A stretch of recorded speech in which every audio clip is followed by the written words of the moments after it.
മുഖ്യമന്ത്രി എൻ ബീരൻ സിംഗ് ചെയ്തതുപോലെ കഴിഞ്ഞ 19 മാസക്കാലമായി തുടരുന്ന വംശീയ കലാപത്തിൽ പ്രധാനമന്ത്രി മോദി എന്തുകൊണ്ട് മണിപ്പൂർ സന്ദർശിക്കുന്നില്ലെന്നും മാപ്പ് ചോദിക്കുന്നില്ലെന്നും കോൺഗ്രസ്.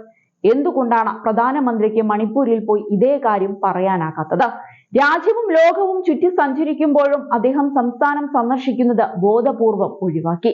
മണിപ്പൂരിലെ ജനങ്ങൾക്ക് ഈ അവഗണന മനസ്സിലാക്കാൻ കഴിയില്ല എന്നാണ് അദ്ദേഹം പറഞ്ഞത്. മണിപ്പൂരിലെ ജനങ്ങളെ അപമാനിച്ച പ്രധാനമന്ത്രി നരേന്ദ്രമോദിയുടെയും ആഭ്യന്തരമന്ത്രി അമിത്ഷായുടെയും ഉത്തരവാദിത്തം പൂർണ്ണമായതിനാൽ സിംഗിന്റെ ക്ഷമാപണം ഒന്നുമല്ലെന്നാണ് അദ്ദേഹം പറയുന്നത്. 2023 മെയ് 3 വടക്ക് കിഴക്കൻ സംസ്ഥാനത്ത് വംശീയ കലാപം പൊട്ടിപ്പുറപ്പെട്ടതിന് ശേഷം മണിപ്പൂരിനെ കുറിച്ച് മോദി ഒന്നും പറഞ്ഞിട്ടില്ലെന്ന് അദ്ദേഹം എടുത്തു പറഞ്ഞു.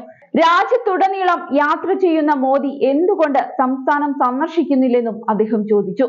എന്തുകൊണ്ടാണ് മോദി MLA-മാരെയും രാഷ്ട്രീയ പാർട്ടി നേതൃത്വത്തെയും ജനങ്ങളെയും കാണാത്തത്?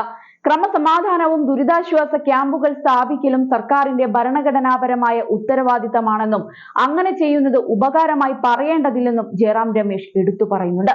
കഴിഞ്ഞ 19 മാസങ്ങളിൽ തോക്കുകളും ഗ്രനേഡുകളും കൈവശം വെച്ചിരിക്കുന്ന ചില സായുധ സേനകളെ മുഖ്യമന്ത്രി പ്രോത്സാഹിപ്പിച്ചിട്ടുണ്ട്.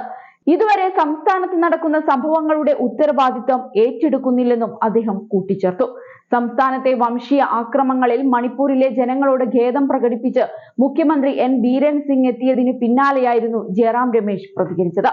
സംസ്ഥാനത്തുണ്ടായ ദൗർഭാഗ്യകരമായ സംഭവ വികാസങ്ങളിൽ ഖേദിക്കുന്നുവെന്നും ശുഭാപ്തി വിശ്വാസത്തോടെയാണ് വർഷം അവസാനിക്കുന്നതെന്നും 2025 സംസ്ഥാനം സാധാരണ നിലയിലേക്ക് മടങ്ങുമെന്ന് പ്രതീക്ഷിക്കുന്നുവെന്നും അദ്ദേഹം പറയുകയുണ്ടായി.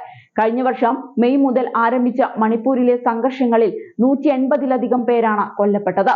പട്ടികവർഗ പദവിക്കായുള്ള മെയ്തൈ വിഭാഗത്തിന്റെ ആവശ്യത്തെ ഗോത്രവർഗമായി കുക്കികൾ എതിർത്തതാണ് കലാപത്തിന് വഴിയൊരുക്കിയത്.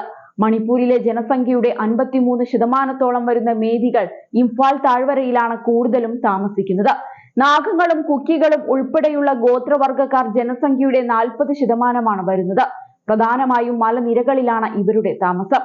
അതേസമയം ഇന്ത്യൻ ആർമിയും മണിപ്പൂർ പോലീസും സംയുക്തമായി നടത്തിയ പരിശോധനയിൽ സംസ്ഥാനത്തിന്റെ വിവിധ ഭാഗങ്ങളിൽ നിന്നും നിരവധി ആയുധങ്ങൾ കണ്ടെടുത്തിരുന്നു.